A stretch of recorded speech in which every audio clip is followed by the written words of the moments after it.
A reality show about a bunch of Mormon mom TikTokers who call themselves Mom-Tok. Go ahead, be gone with it. Go to the back. Go ahead, be gone with it. Look at those hips. Go ahead, be gone with it. You raise me up when I am on your shoulder. And recently found themselves involved in a non-Mormon approved scandal. This whole group is swinging with each other. Wait, what? A Mormon swinging scandal has hit Utah.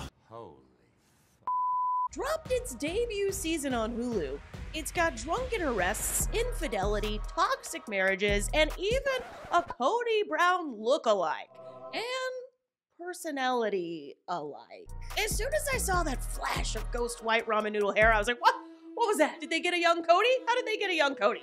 How did they do this? Zach is married to Jen, who is going to spend half the season with a strange look on her face due to constantly being worried about pissing off Zach. He comes across as misogynistic, controlling, and traditional in a I will spend all night gambling our money away and then proceed to rip you apart and threaten to take away your children for nothing kind of way. Zach's family has become enraged at his portrayal on the show. I'll talk more about that at the end of this video. Just a quick background on the show. In 2022, TikTok Mormon mom influencer Taylor Frankie Paul dropped a bomb on all her followers. That her and her fellow Mormon momfluencers were swingers. That's right. During the day, they were doing coordinated dances for Jesus, and at night, they were banging each other's husbands and wives. The scandal blew the group up. Not a single marriage survived it. So obviously,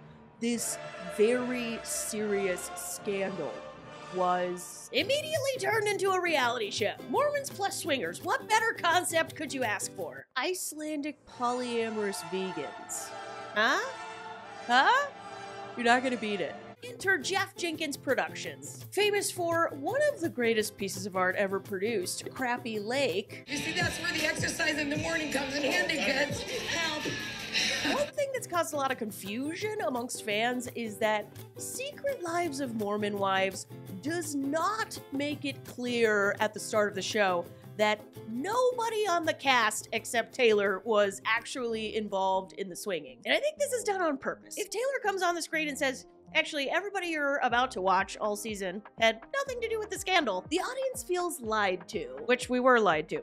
So the show poo-poos the swinging scandal, which ends up being a little bit jarring as an audience member. You'll never get the chance to treat me like I'm a piece of shit again. You end up having to throw away what you thought the show was going to be about and get on board with overbearing husbands and so-and-so didn't attend so-and-so's event. What is a reality TV show without a villain? Enter Whitney Levitt. That is disgusting. What did you put on the cake? I wanted to do something really creative to tell my mom and dad that I was pregnant. The actual Easton? Yeah. Whitney comes onto the show and very early establishes herself as Taylor's rival. Now, Whitney is TikTok famous for doing a dance in a hospital with her sick baby in the shot of the dance. This should give you a little snapshot of the type of character we're dealing with here with Whitney. I have seen people online compare her to Hilly from The Help, who famously eats a shit pie.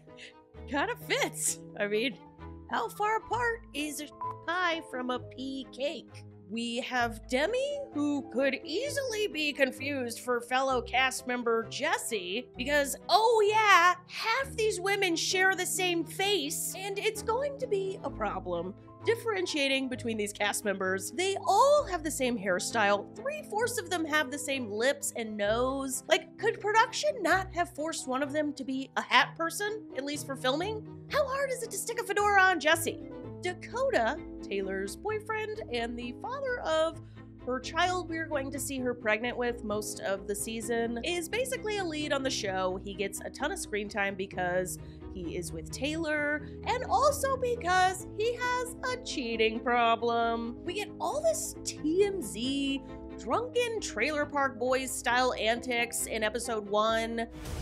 911, what is your emergency? What's your name? Taylor. Taylor. At this time, you're going to be placed under arrest. It's footage straight out of Cops. Like, literally, they use body cam footage. You can't keep up with Taylor's pregnancies. You can't keep up with all of new cast members or the timeline. And I don't think the show expects us to. I think production is like, it's Z-list Mormon influencers. Here you go. Jumbled amongst the things that are unclear and confusing is the scandal that involves Whitney and her husband, Connor. I mean, they do talk about it, but they don't really talk about it, you know? It's just, Connor was on dating apps, he really liked and something about them moving to Hawaii, and boom, Whitney moves on to trying to take over the group. Jen has a quick line about her husband, Zach, not being the greatest to be around when the house isn't clean. He's not a nice person if the house isn't clean. And this is going to be the first red flag for Zach, also an early indicator of his Cody Brown-esqueness. We're here. In very housewives fashion, the cast all decides to go to Vegas for a girls' trip, and two of the men tag along. Dakota and Zach. Who'd have thought? The two worst boyfriend husbands on the show are the ones who tag along on the Vegas trip. None of the other husbands are so insecure or so afraid of being left alone with the kids that they have to chaperone their partner on a weekend girls trip. You're a big girl, you can do whatever you want. Wait, do you mean that? Did I just get Oh. Zach's family is all indignant about the way Zach's been portrayed on the show. It's like, surely somebody who got into medical school could have foreseen, gee, if I have a complete and total meltdown on my wife and tear her apart for the great sin of standing uncomfortably in a room with a bunch of Chippendales dancers, surely people might not look favorably upon me. Let me explain what I'm talking about. On this classic housewives trip, Jesse or Demi, again, hard to say, but one of those two is a production darling. She knows the assignment. Jessie knows. If I bring some of these women to this Chippendales thing, somebody's husband or boyfriend's douchery will pour forward like water bursting from a broken dam. And she also wisely refuses to tell anyone ahead of the time where they're going. So they get there and it's like, surprise! We're at the location that will serve as the catalyst for the back half of this season's plotline, Chippendales! I'm so excited, and I just can't hide. Wait a minute. This isn't my world. Disappointed! To Zach's credit, he did tell her ahead of the trip that he would divorce her for going to a show like this. It's just at the time that you see the scene, you're like, oh, they're kidding, right? How would you feel if we went to a Magic Mike concert? Being divorced and taking care of two kids would be kind of tough, so I guess you make the decision. You're joking, right? Nope. He wasn't joking. No, that man has no jokes, okay? No bars coming from Zach about, you went to a Chippendale show? I will divorce you. That's not coming out. It's more like, I will divorce you. That's the Zach that we are presented. Jen gets there and she knows right away, holy, Yeah, I'm screwed. I'm screwed. I'm screwed. Dakota is also pissed. He's taken one ride with Cody Brown Jr. and all of a sudden he's Mr. Morals or whatever. This is when we really see the strong Taylor come out. Dakota's not happy about it, but I'm like, you can just shut up now. Fruity cereal.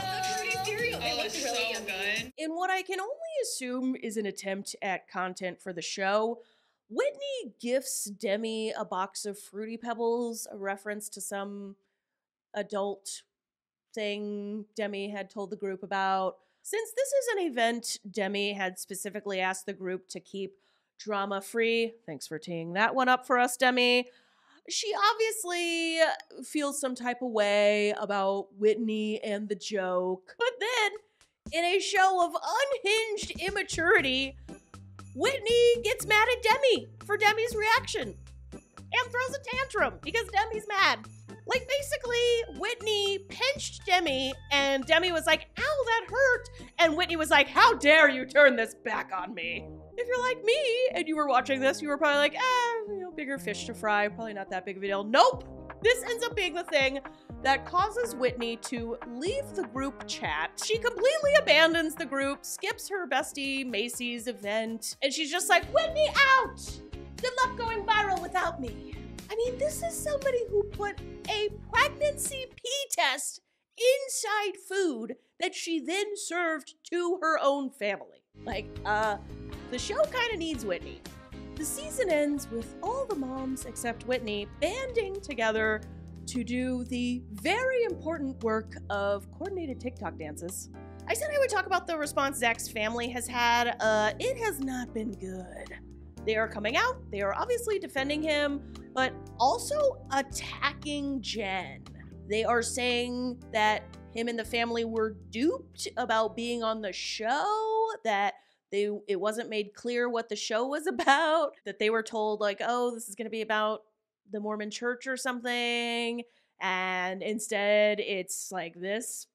Kind of reminds me of the chimp crazy lady from HBO and how she has now said that she didn't realize it was the Tiger King people who were doing her documentary. First of all, I just think anyone who goes on reality TV, like, just know they can do whatever they want with the edit. Like, you could be the hero, angel, most popular, greatest beauty of the show, or you could be edited like the Voldemort of the show, which is what Zach got edit-wise.